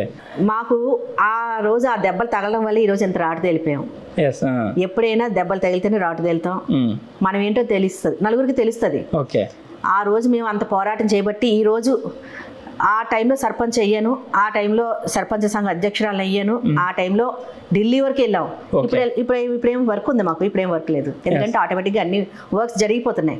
ఎందుకంటే మా ఫండ్స్ మాకు వచ్చేస్తున్నాయి, ఈ సెంట్రల్ గవర్నమెంట్ ఫండ్స్ వస్తున్నాయి, స్టేట్ ఫండ్స్ వస్తున్నాయి. ఇంక మేము చేయడం పోరాటాలు ఏమున్నాయండి? ఏం లేవు. ఏదో మాకు కొంచెం ఏదో మాకు కొన్ని కావాల్సినప్పుడు అప్పుడు వెళ్తాం గవర్నమెంట్కి. వాళ్ళు తొందరగా రియాక్ట్ అయ్యేది కూటమి ప్రభుత్వం, మంచి ప్రభుత్వం, అందరికీ అండగా ఉంటుంది. అందులో గ్రామీణ వ్యవస్థ అంటే పవన్ కళ్యాణ్ గారికి మంచి ప్రేమ ఉంది. ఆయన గ్రామీణ వ్యవస్థకి ఏదైనా చెయ్యాలని ఆయనకి ఆ మైండ్ సెట్ ఉంది. కాబట్టి మేమేమి పెద్దగా ఇంకా పోరాటాలు చెయ్యక్కర్లేదు. ఆ రోజు అంత పోరాటాలు చేసాం కాబట్టి ఈ రోజు మా పేరు ఇక్కడ వరకు వచ్చింది. అంటే మాకు ప్లస్ పాయింట్ అయింది, వైసీపీ రావడం మాకు ప్లస్ పాయింట్ అయింది. అదేలేండి, అంటే ఏదో వాళ్ళ దాంట్లో మీరు అన్ని అనుభవించి అవమానాలు చూసాం కాబట్టే అవన్నీ చేసి ఈ రోజు మీరు ఖచ్చితంగా ఇంత ఎప్పుడైనా ఆకలి మీద ఉన్నప్పుడే రుచి తెలుస్తుంది. అంతేనండి. అంతే. ఆకలి లేనప్పుడు చికెన్ బిర్యానీ పెట్టినా దాని టేస్ట్ తెలియదు. ఆకలి మీద ఉన్నప్పుడే రుచి తెలుస్తుంది. కాబట్టి అంత కష్టాలు పడ్డాం కాబట్టి ఈ రోజు ఆ రుచి అది మేము ఆస్వాదిస్తున్నాం. ఇన్ని పోరాటాలు చేసాం, రేపు పొద్దున్న మేము ఎవరికైనా చెప్పుకోవడానికి మేము ఇన్ని పోరాటాలు చేసాం, ఇన్ని కష్టాలు పడ్డాం, ఇన్ని బాధలు పడ్డాం. రేపు రాబోయే సర్పంచులకి ఇవన్నీ ఒక లెసన్సే కదండి. ఇలా జరిగింది, ఇలా చేయాలి, ఇలా పోరాడాలి, మనకి ఇలా ఈ టఫ్ సిస్టమ్ వచ్చినప్పుడు మనం నెక్స్ట్ స్టెప్ ఏం తీసుకోవాలి, నెక్స్ట్ ఏమి మాట్లాడాలి, నెక్స్ట్ ఏమి ఫైట్ చేయాలి, ఇవన్నీ ఇదే కదా. ఫస్ట్ టైం అసలు సర్పంచ్ ఇప్పుడు వచ్చి ఢిల్లీలో పోరాటాలు ఎప్పుడు చేయలేదు. లేదండి, ఇదే ఫస్ట్ టైం అంట. అసలు సర్పంచ్లు అనేవి ఢిల్లీ వరకు వెళ్తారనే విషయం కూడా ఎవరికి అదే అసలు అంత ఛాన్స్ ఎవరికి లేదు. నేను ఇంత కెరీర్ లో కూడా ఏదో జర్నలిస్ట్ గా నేను కూడా చూసింది కూడా ఫస్ట్ టైం. ఒక సర్పంచ్ గ్రామ స్థలంలో ఢిల్లీలో మాట్లాడగలిగే ఛాన్స్ ఉంటుందా? అసలు అంత వాయిస్ ఉంటే, అంత సబ్జెక్ట్ మాట్లాడితే అంత అయిపోతుంది అనేది మిమ్మల్ని చూసిన తర్వాత నాకు అర్థమైంది. అంటే అది చేసే స్థాయి బట్టి కాదు, మనలో ఉంటే ఖచ్చితంగా అది ఢిల్లీలోనా గల్లీలోనా ఎక్కడైనా మాట్లాడొచ్చు అనే విషయం బాధ అండి ఇది. ఎందుకంటే చెప్తున్నాం కదా, ఇప్పుడు మా గ్రామాల్లోని ఇప్పుడు ప్రజలు ఏమీ అడగరు, జస్ట్ వాళ్ళకి రోడ్లు కావాలంటారు, లేదంటే కనీసం మురికాలు తీయించమంటారు, లేదా బ్లీచింగ్ చేయమంటారు, లేదా వర్షాలు చేసినప్పుడు ఫాగింగ్ చేయమంటారు, దోమలు ఎక్కువ ఉంటాయని. అలాంటి సింపుల్ అడుగుతారు. వాళ్ళు ఏం పెద్ద అడగరు కదా. అవి కూడా చేయలేకపోతే మరి ఆ బాధ ఎలా ఉంటుందండి? జనాలు మమ్మల్ని కొంతైనా అడుగుతారు కదా జనాలు. వాళ్ళకి మనం జవాబుదారీ కదా. ఇప్పుడు స్టేట్ గవర్నమెంట్, సెంట్రల్ గవర్నమెంట్ ఎలాగో, ఇది విలేజ్ గవర్నమెంట్. అంటే ఇప్పుడు క్రెడిబిలిటీ మేడం, అంటే అంత వేవ్ లో కూడా మీలాంటి వాళ్ళకి జనాలు ఆదరించారంటే ఖచ్చితంగా మీ పట్ల విశ్వాసం అంతే కదా. సో వాళ్ళు ఉన్న హోప్స్ మనం కాస్త రీచ్ అయితే ఖచ్చితంగా మనకి ఇక్కడ ఆస్తులు అంతస్తులు సంపాదించేది ఏముండదు, కానీ ఒక మంచి పేరు, సర్వీస్ అంతే. ఇప్పుడు సర్వీస్ ఓరియంటెడ్ రాజకీయాల్లోకి వచ్చి సంపాదించడానికి ఏమీ ఉండదండి. ఎందుకంటే ఓపెన్ బుక్ రాజకీయాలు అనేది. ఇప్పుడు అంతా ఓపెన్ బుక్ అయినా ఇప్పుడే కదండి. ఎప్పుడు మాకు రాజకీయాలు సంపాదించాలని లేదని మా వారికి బిజినెస్, ఆయన బిజినెస్ చూసుకుంటారు, ఆయన వరకు ఆయన చేసుకుంటారు. మాకు రాజకీయాలు ఎప్పుడు సంపాదించలేదు, ఏమి కూడబెట్టలేదు, ఉన్నం అమ్ముకుంటాం అంతే. రాజకీయాల్లోకి వచ్చి ఉన్నం అమ్ముకోవడం తప్ప ఇంకేం లేదు. అంతే తప్ప రాజకీయాలు సంపాదించింది ఏం లేదు. సర్వీస్ ఓరియంటెడ్ అంటే ఉన్న పేరుని కాపాడుకుంటూ అలాగా మన ఇండివిజువాలిటీ చూపించుకోవాలని ఆ దీంట్లో ఉండి అలా చేసింది తప్ప ఇంకేం కాదు. అలాంటప్పుడు మరి ఇలా చేయకపోతే, ఇది కూడా చేయకపోతే ప్రజలు ఇంకా మనల్ని ఏమనుకుంటారు? ఆ బాధ, ఆ కసి అక్కడ ఢిల్లీలో వచ్చింది అంతే. అంటే మనిషి లోపల ఉండే బాధ బయటికి కక్కితే ఎలా ఉంటుందో అక్కడ తెలిసింది. అంటే అక్కడ నేషనల్ మీడియా ఖచ్చితంగా మీకు మీ యొక్క ఇంటెన్షన్ అక్కడ అర్థమైందండి. మీలో ఉండే అది తెలుస్తుంది క్లియర్గా. ఆ వీడియో చూసిన వాళ్ళు ఎవరికైనా అర్థమవుతుంది, ఇవి చాలా ఎమోషనల్గా మాట్లాడుతున్నారు అనే విషయం అక్కడ క్లియర్గా అర్థమవుతుంది అనమాట. సో ఒక సర్పంచ్కి వెళ్ళడం అంటేనే ఒక పెద్ద బాధ్యత మేడం. ఒక విలేజ్ అలాంటిది మీరు సర్పంచ్ అయిన తర్వాత ఎంటైర్ స్టేట్కి సర్పంచ్ సంఘానికి అధ్యక్షులుగా అయ్యారు, అది ఇంకా పెద్ద బాధ్యత. సో అది ఎట్లా బ్యాలెన్స్ చేయగలిగారు మేడం? అంటే ఆ కమ్యూనికేషన్ అంత రాష్ట్రం మొత్తం సర్పంచ్లు గ్యాదర్ చేసుకెళ్ళి వాళ్ళందరితో కమ్యూనికేట్ చేసుకుని అది ఎలా మీరు లీడ్ చేయగలిగారు మేడం? మీకు ఎలా సపోర్ట్ అండేది వాళ్ళతో? చాలా పెద్ద బాధ్యత అండి అది. అసలు మేము ఇంట్లో ఉండేది తక్కువైపోయింది నిజంగా. అప్పుడు ఓకే, మీటింగ్లు అంటూ రోడ్ల మీద పడి తిరిగే వాళ్ళం. చాలా కేసులు కూడా ఉన్నాయి మా మీద. ఇప్పటికి 16 కేసుల పైన ఉన్నాయి మా మీద ఉన్నాయి. మీరు సంపాదించింది అదే. మేము సంపాదించిన రాజకీయాల్లో ఆస్తి అంటే కేసులు అండి, అంతే, ఇంకేం లేదు. నెక్స్ట్ మా మీద చాలా ఇబ్బందులు పెట్టారు. తర్వాత మీటింగ్లు అంటే ఎప్పుడు బయట ఉండేవాళ్ళం. రిలే నిరాహార దీక్షలని మేము తిరగని జిల్లా అంటూ లేవు, అన్ని జిల్లాలు తిరిగేసాం, అన్ని మండలాలు తిరిగేసాం, మన ఆంధ్రాలో ఉన్న మండలాలు జిల్లాలు అన్ని తిరిగేసాం, అన్ని తిరిగేసాం, అన్ని చూసాం. అంటే కొన్ని దగ్గరలో అయితే ఒక్కొక్క సర్పంచ్ చాలా ఏడ్చేవాళ్ళు. అంటే ఇప్పుడు మేజర్ పంచాయతీలు అయితే పర్వాలేదండి, కొంతైనా ఫండింగ్ ఉంటుంది. ఇప్పుడు లోకల్ ఫండింగ్ ఉంటుంది. ఇప్పుడు ఇంటి పనులని ఇవని, నెక్స్ట్ సేంద్రేజ్ ట్యాక్స్ అని ఏవో కొంత ఉంటాయి. పాపం మైనర్ పంచాయతీలు వాళ్ళకి ఏమీ ఉండదు, రెవెన్యూ ఏమి ఉండదు. వాళ్ళకి ఆ వచ్చే సెంట్రల్ ఫండ్ మీద వాళ్ళు ఆధారపడి ఉంటారు, సెంట్రల్ ఫండ్ స్టేట్ ఫండ్ మీద. అవి కూడా రాకపోతే పాపం వాళ్ళు కొంతమంది అయితే ఒక లేడీ సర్పంచ్ అయితే ఆత్మహత్య కూడా చేసుకుందండి. ఇవన్నీ ఇలా చాలా చూశాను. ఒక అతనైతే పురుగుల మందు తాగాడు, వైస్ సర్పంచ్, ఆయన చనిపోయాడు. ఇలా ఇవన్నీ మేము చూసాము. అంటే దగ్గరుండి చూడడం వల్ల ఆ బాధ అవన్నీ మేము చూసి చలించిపోయేదని. అయ్యో, ఒక సర్పంచ్ సేవ చేద్దామని వచ్చి ఇలా చచ్చిపోవడం ఏంటి? అంటే గవర్నమెంట్ ఫండింగ్ ఇవ్వకపోవడం వల్లే కదా. పోనీ వీళ్ళు ఇవ్వకపోతే ఫండింగ్ సెంట్రల్ గవర్నమెంట్ ఇదేనే రిలీజ్ చేయాలి కదా, అది రిలీజ్ చేసేవారు కాదు. ఎంత ఇబ్బంది పెట్టి ఎంత చేసి ఎంత చెందితే మళ్ళీ తిరిగి మా మీద కేసులు కట్టి మా మీద చేసి ఇంత ఇబ్బంది పెట్టే ప్రభుత్వం నేను ఎప్పుడు చూడలేదండి నిజంగా. ఎందుకంటే గతంలో ఎప్పుడు చూడలేదు. మా వారు చేసే సర్పంచ్గా నిజంగా గ్రామాలు ఎలా ఉండేవి అంటే చాలా అందంగా ఉండేవి. ఎక్కడికక్కడ రోడ్లు, పంట కాలంలో కూడా రోడ్లు వేశారు అప్పుడు అయితే, సిసి రోడ్లు కూడా చాలా. అసలు వాటర్ ఏంటి అన్నీ ఉండేవి. ఇప్పుడు మొన్నటి వరకు మన ప్రభుత్వం వైసీపీ ప్రభుత్వం వరకు అయితే ఏం నేను చూడలేదు అసలు. నాకు అనిపించింది, అయ్యో ఈ టైంలో ఎందుకు సర్పంచ్ అయ్యాను రా బాబు అనిపించేది నాకు నిజంగా చాలా. ఇంకా మీకు ఇంకా 1 year ఇంకా 1 year ఉందండి. ఎంత మీరు ఆల్రెడీ 9 months మీకు మీ ప్రభుత్వం వచ్చిన తర్వాత మీరు మీ అధికారం ఉంది, ఇంకొక 1 year ఉంది. ఇంకో 1 year. ఈ టర్మ్ ఎలా ఉంది మేడం? అంటే మీరు ఒక అప్పుడు చూసారు, ఇప్పుడు చూసారు, ఇప్పుడు ఈ టర్మ్ ఎలా ఉంది అనుకుంటున్నారు? గోల్డెన్ ఎరా అండి. మా వారు అప్పుడు సర్పంచ్, వాళ్ళ మేనత్తగా సర్పంచ్ ఆ ఎరా నేను ఇప్పుడు చూస్తున్నాను. ఫండ్స్ టైంకి వస్తున్నాయి, చెయ్యాలనుకున్న పనులు చేస్తున్నాం. తర్వాత ముందు గౌరవం ఉందండి, సర్పంచ్ అంటే గౌరవం ఉంది. అది మెయిన్. గతంలో సర్పంచ్ అంటే గౌరవం లేదు, విలువ లేదు. సర్పంచ్ అంటే ఒక వాలంటీర్ కన్నా దిగువైపోయారండి. అప్పుడు వాలంటీర్కే ఎక్కువ, సర్పంచ్కి అసలు ఏమి ఉండదు కాదండి. లాస్ట్ టైంలో అదే చెప్తున్నాను కదా, దాని మీద మేము ఫైటింగ్ చేస్తాం. మెయిన్ సర్పంచ్కి గౌరవం ఉండాలి, అధికారాలు ఇవ్వాలి. నెక్స్ట్ సర్పంచ్కి సర్పంచ్ ఆ హోదా ఉండాలి. నెక్స్ట్ వాళ్ళకి ప్రోటోకాల్ ఉండాలి. ప్రోటోకాల్ అనేది ఎక్కడ మాకు లేదండి లాస్ట్ టైం. ఇప్పుడు ప్రోటోకాల్ ప్రతిదానికి సర్పంచ్ ప్రోటోకాల్, సర్పంచ్ గౌరవం, సర్పంచ్ అండర్లో అన్ని జరుగుతున్నాయి. లాస్ట్ టైం ఏం జరిగాయండి? సర్పంచ్ అండర్లో ఏది లేదు, అంతా వాలంటీరే. అసలు వాలంటీర్ సర్పంచ్ మేము సర్పంచ్ తెలిసే కదా లాస్ట్ టైం. ఇప్పుడు సర్పంచ్ అంటే నిజంగా సర్పంచ్, ఆ హోదా ఆ గౌరవం మాకు దక్కింది. Golden era. అందుకే టీడీపీ గవర్నమెంట్లో మెయిన్ అదే మేడం. అంటే నాకు తెలిసినంత వరకు, అంటే నేను పార్టీస్ని నేను సపోర్ట్ చేయడం కాదు, కానీ గత గవర్నమెంట్కి ఈ గవర్నమెంట్ మనం వేరియేషన్ చూసినట్లయితే మనిషి యొక్క వ్యక్తిగతంగా ఆయన యొక్క మనోభావం కావచ్చు, ఆయన యొక్క రెస్పెక్ట్ కావచ్చు, ప్రతి ఒక్కరికి ఒక సెల్ఫ్ రెస్పెక్ట్ ఉంటుంది. సో అది ఎంత రాజకీయాల్లో మనం ఎంత ఖర్చు పెట్టుకుని నుంచి అల్టిమేట్గా ఏంటి, మీకు ఒక పేరు, పలానా వానపల్లి లక్ష్మి గారు ఆవిడ ఆధ్వర్యంలో పలానా ఆ టైంలో మాకు ఇది మంచి జరిగింది. సో అది మీకు లైఫ్ లాంగ్ అది క్రెడిబిలిటీ ఇస్తుంది అనమాట. సో అది కొంత చాలామందికి లేదు నాకు తెలిసినంత వరకు గత ప్రభుత్వంలో. అస్సలు లేదండి నిజంగా. ఇప్పుడు మాత్రం మాకు ఒక గౌరవం, ఒక హోదా, ఒక వ్యక్తిత్వం అన్నీ మాకు వస్తున్నాయి. మా ఫండ్స్ మేము చేసుకుంటున్నాం, మేము ఖర్చు పెట్టాలన్నా అన్నీ మేము చేసుకుంటున్నాం. నెక్స్ట్ సెంట్రల్ గవర్నమెంట్ చెప్పాను, సెంట్రల్ ఫండ్స్ రిలీజ్ అవుతున్నాయి, స్టేట్ ఫండ్స్ రిలీజ్ అవుతున్నాయి.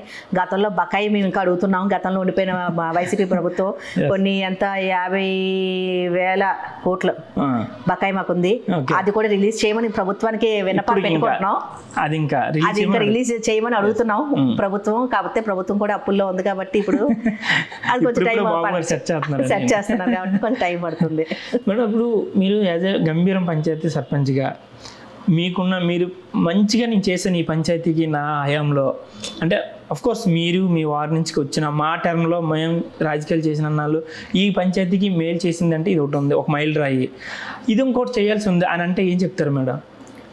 ఇప్పుడు మేము సర్పంచ్గా గెలిచిన ఈ ఎన్ని సంవత్సరాల్లో మా వారు అయితే సీసీ రోడ్లు చాలా వేశారు. అప్పట్లో అసలు రోడ్డే ఉండేది కాదు, సమయంగా మట్టి రోడ్డు ఉండేది. వాళ్ళ మేనత్తగా సర్పంచ్గా ఉన్నప్పుడు అప్పుడే రోడ్లు సీసీ రోడ్స్ అయ్యి వేశారు. తర్వాత ఈయన సర్పంచ్గా అయిన తర్వాత ఈయన కూడా నెక్స్ట్ మంచిగా రోడ్లు కొంచెం విత్ చేసి ఇంకా పెద్ద రోడ్లు వేశారు. అలా జరిగింది. ఇప్పుడు నా హయాంలో ఎప్పటి నుంచో మా వారికి నాకు కళ అండర్ డ్రైనేజ్ చేయాలని, అంటే మా పంచాయతీలో అండర్ డ్రైనేజ్ చేయాలండి. ఎందుకంటే బయట డ్రైనేజ్ అనుకోండి చెత్తలు వేసేస్తుంటారు, అది ఫిల్ అయిపోయి పాపం ఈ పంచాయతీ ఈ కార్మికులు పాపం ఎంత చేసిన శానిటేషన్ ఎంత చేసినా పాపం వాళ్ళు మనుషులే కదండి, వాళ్ళు ఎంత అడ్డమని చెత్త అంతా వేసేస్తుంటారు, పాపం వాళ్ళు తీయాలి. తర్వాత స్మెల్ కూడా ఎక్కువ వచ్చేసింది, ఎందుకంటే డస్ట్ అంతా ఒక దగ్గర చెత్త అంతా ఒక దగ్గర పోగుపడిపోయి స్మెల్ ఎక్కువ. అది మేము ఎప్పటి నుంచో అండర్ డ్రైనేజ్ చేయాలి, అండర్ డ్రైనేజ్ ఉండాలి అని ఎప్పటి నుంచో కలగన్నాం. అది ఇప్పటి వరకు అమలు అవుతుంది, చాలా మటుకు అయిపోయింది. ఇంకా కొంత చిన్న చిన్న మైనర్ వర్క్స్ ఉన్నాయి. నెక్స్ట్ శ్మశానానికి రోడ్లు ఎప్పటి నుంచో అనుకున్నాం, అదొకటి అవుతుంది. నెక్స్ట్ కనెక్టివిటీ మాకు ఇప్పుడు దుఃఖవనపాలెంకి కనెక్టివిటీ అంటే మా విలేజ్ అది, దానికి 7 కిలోమీటర్స్ చుట్టూరు తిరిగి వెళ్తే, మధ్యలోంచి వెళ్తే ఒక 3 కిలోమీటర్స్ అంత వస్తుంది అంతే.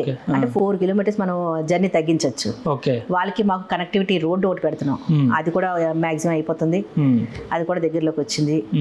నెక్స్ట్ ఇలా చాలా next water Jal Jeevan mission water అవి కూడా గవర్నమెంట్ ప్రతిష్టాత్మకంగా తీసుకుంది. జల్ జీవన్ మిషన్ ఇంటింటికి కొళాయిలు, అవి కూడా జల్ జీవన్ మిషన్ ఫండ్స్ ద్వారా మేము అన్ని చేస్తున్నాం. ఇప్పుడు ప్రతి ఇంటికి కొళాయిలు ఏర్పాటు చేసాం. అంటే ఊర్లలో ఎక్కడ నీటి కరువు ఉండకూడదు, ప్రతి ఇంటికి నీరు ఉండాలి. ఇలాంటి ప్రతిష్టాత్మకంగా ఈ కొన్ని తీసుకున్నాం, ఎప్పటి నుంచో అనుకుంటున్నాం, అవన్నీ ఆల్రెడీ అవుతున్నాయి. ఇప్పుడు ఒక ఇంటింటికి కొళాయి అయితే మాత్రం అయిపోయిందండి, ఆల్మోస్ట్ కంప్లీట్.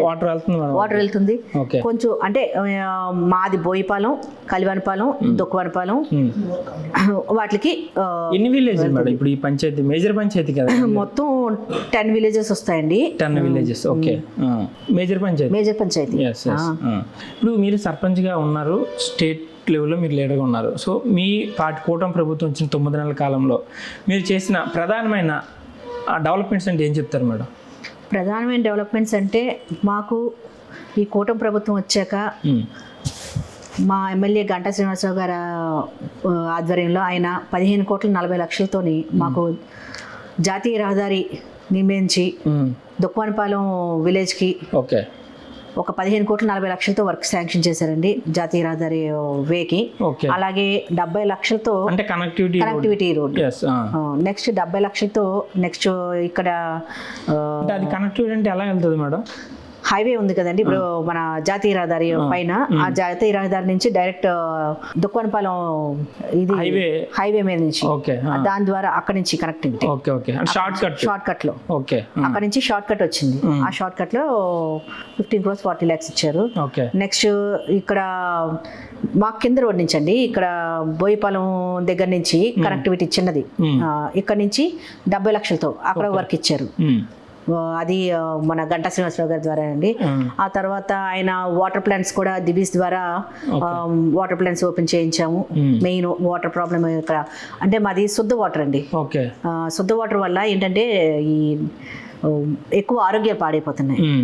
ఈ మెయిన్ ఏంటంటే ఈ జుట్టు రాలిపోవడాలు, నెక్స్ట్ ఈ హెల్త్ ప్రాబ్లమ్స్ ఎక్కువ వీటి వల్ల. దానివల్ల వాటర్ ప్లాంట్స్ అవి ఒక 4-5 దిబీస్ వాళ్ళు ప్రొవైడ్ చేశారు. వాళ్ళని అడిగాము, వాళ్ళు బాగానే ఇదయ్యి వెంటనే వాళ్ళు కూడా ప్రొవైడ్ చేశారు దిబీస్ ప్లాంట్స్. అవి కూడా గంటా శ్రీనివాసరావు గారు వచ్చారు, వాటికి ఓపెనింగ్ చేయించాం ఈ మధ్యన. తర్వాత నెక్స్ట్ అండర్ గ్రౌండ్ చెప్పాను కదా, under ground drainage. Under ground drainage కోసం అయితే మేము ఏంటంటే ఇంతకు ముందు గడ్డ మాకు చిన్నప్పుడు మేము నిజంగా ఆడుకునే వాళ్ళం అందులో. మా అమ్మమ్మ గారి ఇదే ఊరు కాబట్టి నేను చిన్నప్పుడు వచ్చి ఉండేదాన్ని, సెలవులప్పుడు వచ్చి ఆ గడ్డలో నడుచుకుంటూ వెళ్ళి అక్కడ ఆడుకునే వాళ్ళం, స్నానాలు చేసేవాళ్ళం, అన్ని చేసేవాళ్ళం. అలాంటి గడ్డ ఈరోజు పొల్యూట్ అయిపోతుంది, ఎందుకంటే ఈ మురుగు కాలం అంతా అందులోకి పెడుతున్నారు. ఈ పెట్టడం వల్ల ఇప్పుడు ఈ రోజు గడ్డలో దిగాలంటే అసహ్యం వేస్తుంది, అంత దరిద్రంగా ఉంది, పొల్యూట్ అయిపోతుంది మొత్తం. కాబట్టి మేము ఏంటంటే ఆ అండర్ గ్రౌండ్ డ్రైనేజ్ చేసి దానికి సెపరేట్ ఒక పైప్ లైన్ వేసి దానికి ఒక ప్లాంటేషన్ ఏర్పాటు చేసి దాన్ని వాటర్ రిసోర్స్ చేసి దాన్ని వేరుగా ఒక పైప్ లైన్ పెట్టి చేయాలనేసి దాని గురించి ఇప్పుడు నెక్స్ట్ మేము ప్రభుత్వానికి అప్లికేషన్ పెట్టుకుంటున్నాం. దాని గురించి ఏమైనా మాట్లాడాలి ఇంకా ప్రభుత్వంతో అప్లికేషన్ పెట్టుకొని అదొకటి చేయాలనుకుంటున్నాం. అదొకటి మెయిన్ ఉద్దేశం ఉంది. ఓకే. ఇలా చాలా ప్రాజెక్టులు చేసాము. వీటన్నిటిలో ప్రభుత్వం మాకు అంటే డైరెక్ట్గా మీరు ఏమైనా పవన్ కళ్యాణ్ గారితో లేదంటే లోకేష్ గారితో డైరెక్ట్గా వీటిపైన ఇప్పుడు స్పందించారా? ఇప్పుడు కలిసి మాట్లాడారా మేడం? స్పందించాము. అంటే ఎప్పటికప్పుడు కలుస్తుంటాం. ఎందుకంటే ఒక సర్పంచ్గా కాదు, రాష్ట్ర సర్పంచ్ సంఘ అధ్యక్షురాలుగా కాబట్టి నా పైన కొన్ని బరువులు బాధ్యతలు ఉంటాయి. ఎందుకంటే ఇది నా ఒక గ్రామానికే కాదు, నేను అన్ని గ్రామాలు మేలు చేయాలి కాబట్టి అందరి తరపున నేను మాట్లాడతాను. అందరి తరపున ఎప్పుడు బాబు గారిని, పవన్ కళ్యాణ్ గారిని, లోకేష్ గారిని ఎప్పటికప్పుడు కలుస్తుంటాం, మాట్లాడుతుంటాం. వాళ్ళకి మా సమస్యలు చెప్తుంటాం. ఎప్పటికప్పుడు ఏ ఊరు సర్పంచ్కి ఏం సమస్యలు ఉన్నాయో అవన్నీ ఎప్పటికప్పుడు చెప్పి వారి ద్వారా మేము అన్ని ప్రశ్నలు వాళ్ళకి చెప్పి వాళ్ళ ద్వారా మేము అన్ని ఏర్పాట్లు చేసుకుంటాం. వాళ్ళు కూడా సానుకూలంగా స్పందిస్తారు. అలాగే ఈ మధ్యన మాకేంటంటే కమ్యూనిటీ హాల్స్ కావాలండి. కమ్యూనిటీ హాల్స్ వాటి గురించి మొన్ననే పవన్ కళ్యాణ్ గారిని కలిసాం, మీటింగ్ అయింది. ఆయన బాగా స్పందించారు. దాదాపు ఒక 150 మంది సర్పంచ్లు వెళ్ళాం. వెళ్ళి పెద్ద మీటింగ్ అయింది. ఆయన సానుకూలంగా స్పందించి ఒక 1 hour 2 hours దగ్గర ఉన్నారు, మాతోనే ఉండి మాట్లాడాము, అన్ని చేసాం. సార్ ఇలా కమ్యూనిటీ హాల్స్ మాకు ఇబ్బందిగా ఉంది.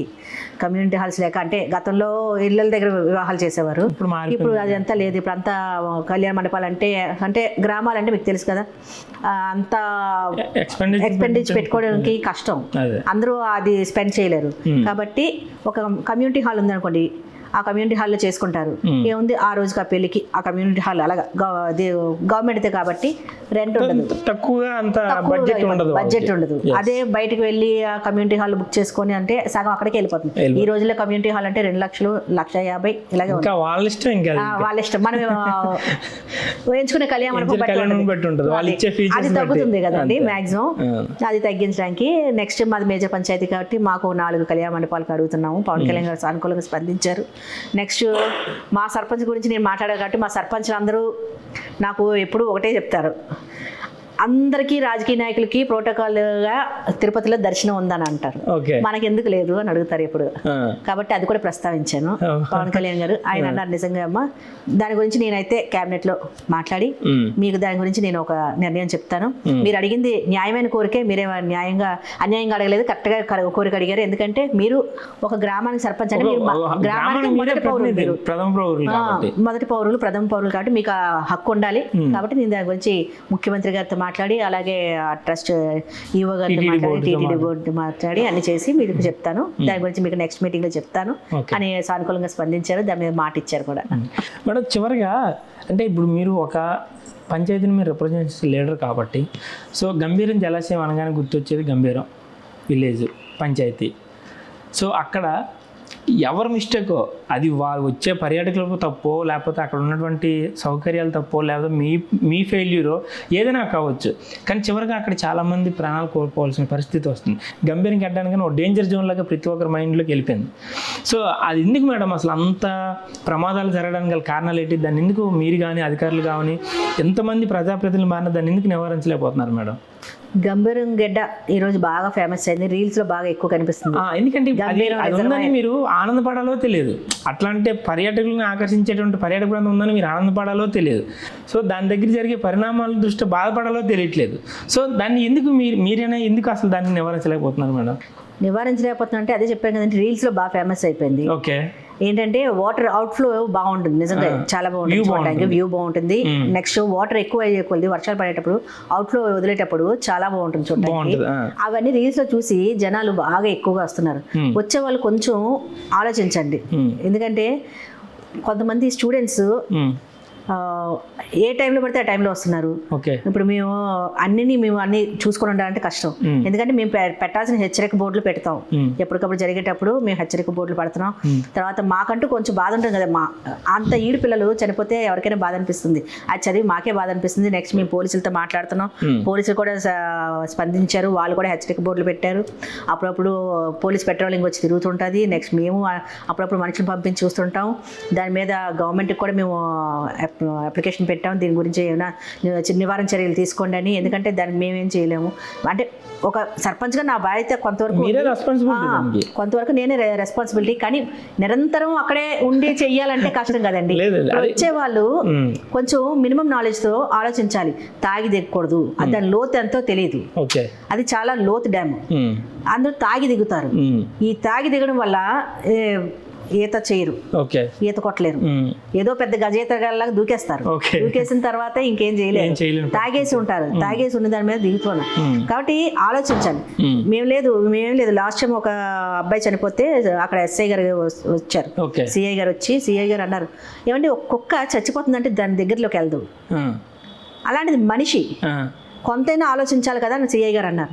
లాస్ట్ టైం సిఐ గారు వచ్చారు. ఆయన అన్నారు, ఒక మనిషిగా ఆలోచించాలి కదండి. చచ్చిపోతున్నాం అన్నప్పుడు తెలిసినప్పుడు కూడా మళ్ళీ ఎందుకు వెళ్ళాలి? ఆయన అదే మాట అన్నారు. చచ్చిపోతుందంటే కుక్క కూడా వెళ్ళదు ఆ దగ్గరలోకి. అంతే కదా. అలాంటిది వీళ్ళు ఎందుకు వెళ్తున్నారని ఆయన అంటున్నారు.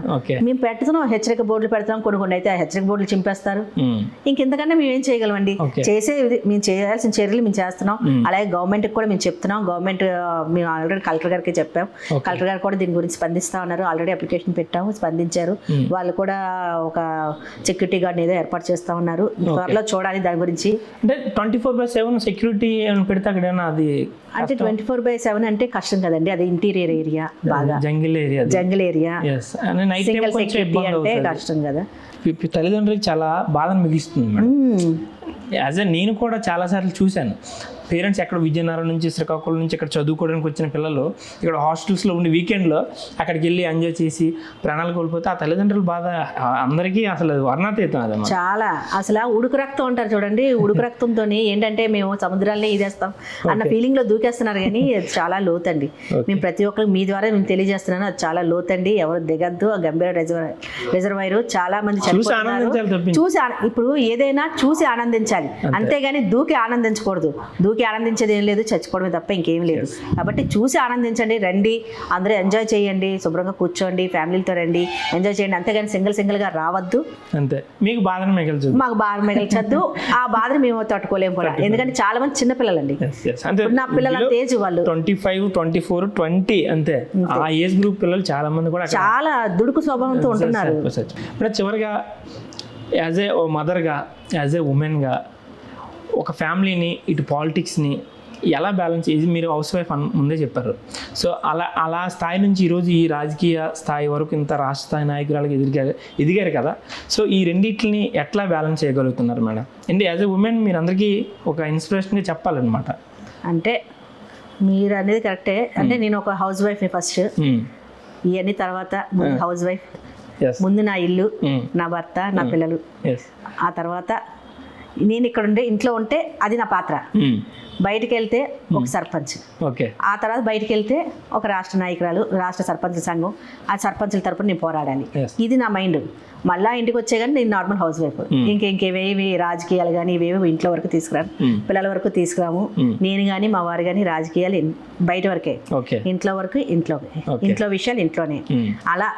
అలాగే నా ఫ్యామిలీ సపోర్టు, నా పిల్లల సపోర్టు. ఎందుకంటే మేము ఒక్కొక్కసారి నెల రోజుల్లో 2 రోజులు ఇంట్లో ఉండే రోజులు కూడా ఉన్నాయి. అలాంటప్పుడు మా పిల్లలు కూడా బాగా సపోర్ట్ చేశారు. పిల్లలు బాగా సపోర్టివ్. మా వారు నాతో ఎప్పుడు ఉండేవారు. మా పిల్లల్ని మా అత్తగారికి కానీ, లేదంటే మా మదర్ వాళ్ళకి కానీ, మా ఆడపడుచు కానీ ఇలా చెప్పేసి మేము ఊర్ల మీద పడేవాళ్ళం. ఊర్ల మీద పడి మా వారు నేను ఇద్దరం కలిపి పోరాటాలు చేసుకుంటూ ఎంతవరకు వచ్చాము. దానికి సపోర్ట్ నా భర్త, నా పిల్లలు మెయిన్ కారకం. తర్వాత కొంతవరకు డిస్కస్ చేసుకునేటప్పుడు మా బ్రదర్ అండి, మా అన్నయ్యని పేరు చెప్పుకోవాలి, మా అన్నయ్య నారాయణరావు, మా బ్రదరు. ఆయన బాగా సపోర్టివ్. ఆయన ఏంటంటే కొన్ని విషయాలు డిస్కస్ చేస్తే మనకి ఇప్పుడు ఏం లేదు, ఎగ్జామ్స్ మనం ప్రిపేర్ రాస్తే గుర్తుంటాయి అంటారు. అలాగే కొన్ని విషయాలు డిస్కస్ చేస్తే ఇంకా ఎక్కువ నాలెడ్జ్ పవర్ పెరుగుతుంది. అలా మా బ్రదర్ నేను ఎక్కువ రాజకీయాల గురించి మాట్లాడుకుంటుంటాం. అది నా బ్రదర్ అంటే మా బ్రదర్కి రాజకీయాలు అంటే పెద్ద ఇంట్రెస్ట్ లేదు. ఆయనకి నేను రాజకీయాల్లోకి వచ్చాక ఆయనకి ఇంట్రెస్ట్ పెరిగింది. ఆ ఇంట్రెస్ట్తో ఆయన కూడా నాతో రాజకీయాల గురించి ఎక్కువ డిస్కస్ చేసేవారు. అంటే నాకు నాలెడ్జ్ పెంచడం కోసం ఇద్దరు రాజకీయాల గురించి డిస్కస్ చేసుకుంటూ నాకు కొంతవరకు నాలెడ్జ్ వచ్చింది. అలాగా ఒక పక్క ప్రోద్బలంగా మా బ్రదర్, ఇలా ఎంతమంది నా చుట్టూరు వలయంలా ఉండబట్టే నేను ఈరోజు ఇవన్నీ చేసుకోగలుగుతున్నాను, ఎంతవరకు రాగలిగాను. ఒక మహిళగా, ఒక తల్లిగా, ఒక రాజకీయ నాయకురాలుగా మహిళా సమాజానికి చివరిగా మీరు ఇచ్చే సందేశం ఏంటి మేడం? మహిళా సమాజానికి ఏముందండి, ఎందుకంటే ఈరోజు మన మహిళ కాన్సెప్ట్ కాబట్టి యాజ్ ఏ మహిళ అంటే జరుగుతున్న పరిణామాలు, పిల్లలు, చదువు, ఈ ఇన్సిడెంట్స్ ఇవన్నీ పట్ల మీరు ఒక మహిళగా మీరు ఏం సందేశం ఇస్తారు చివరిగా? మహిళగా నేనైతే ముందు గృహిణి, నెక్స్ట్ పిల్లల బాధ్యత. ఈ రోజు పిల్లల బాధ్యత మెయిన్ అయిపోయింది. ఎందుకంటే టీనేజ్ పిల్లల్ని తట్టుకోవడం చాలా కష్టం. ప్రతిదీ అబ్జర్వ్ చేయాలి, ప్రతిదీ వాళ్ళని చూసుకోవాలి. ఓకే. నెక్స్ట్ వాళ్ళకి తగినంత కేరింగ్ ఇవ్వాలి. నెక్స్ట్ వాళ్ళకి చుట్టూరు ఒక వలయంలా ముందు తల్లి ఉండాలి. ఓకే. ఇది చూసుకోవాలి. నెక్స్ట్ ఇది ఇంటి వరకే పరిమితం చేసుకోవాలి. నెక్స్ట్ బయటకు వచ్చేసరికి మన కెరియర్ గురించి మనం ఆలోచించుకోవాలి. ఓకే. మనం దేంట్లో రాణించాలనుకుంటున్నాం, దేంట్లో మనం ముందుకి సాగిపోవాలి, మనకంటూ ఒక గోల్ ఉంటుంది కదా, ఆ గోల్ మనం రీచ్ అవ్వాలి. ఓకే. ఆ విధంగా మనం ముందుకెళ్ళాలి. ఆ తర్వాత ఇంకా సొసైటీ గురించి అండి, మెయిన్ సొసైటీ. ఓకే. సొసైటీలో ఉన్నాం, సొసైటీ గురించి ఆలోచించుకోవాలి. సొసైటీని, ఎందుకంటే ఈరోజు సొసైటీలో చాలా తప్పులు జరుగుతున్నాయి, చాలా అసలు వినకూడనివి, చూడలేనివి కూడా జరుగుతున్నాయి, జరగరాని కూడా జరుగుతున్నాయి. కాబట్టి సొసైటీని దృష్టిలో పెట్టుకొని పిల్లల్ని అబ్జర్వ్ చేసుకుంటూ ఉండండి. నెక్స్ట్ మనం మన హద్దుల్లో ఉండి, మన జాగ్రత్తలో ఉండి, మన పిల్లల్ని మనం ప్రొటెక్ట్ చేసుకుంటూ, అలాగే మన ఫ్యామిలీని ప్రొటెక్ట్ చేసుకుంటూ, ఇన్ని రకాలుగా మనం సపోర్ట్ చేసుకుంటూ, ఎందుకంటే మహిళలకి ఎక్కువ బాధ్యత ఉంటుంది. జెంట్స్కి ఏముండదు, ఇంట్లో పని ఏముండదు, బయట పని ఒకటే. కానీ లేడీస్కి అలా కాదు, ఇంట్లో పని, బయట పని, నెక్స్ట్ సొసైటీతో పని. ఈ మూడింటిని బ్యాలెన్స్ చేసుకోవాలి ఏ మహిళ అయినా. ఈ మూడింటిని బ్యాలెన్స్ చేసుకుంటూ, ఈ మూడింటితో కనెక్టివిటీ పెంచుకుంటూ ముందుకు సాగిపోవాలి. ఓకే. థ్యాంక్ యూ మేడం, మీ విలువైన సమయాన్ని మాతో పంచుకున్నందుకు ధన్యవాదాలు. ఇది ఇవాళ స్ట్రైట్ పాయింట్. వచ్చే వారం ఇంకో అతిథితో కలుద్దాం. అంతవరకు సెలవు. నమస్తే.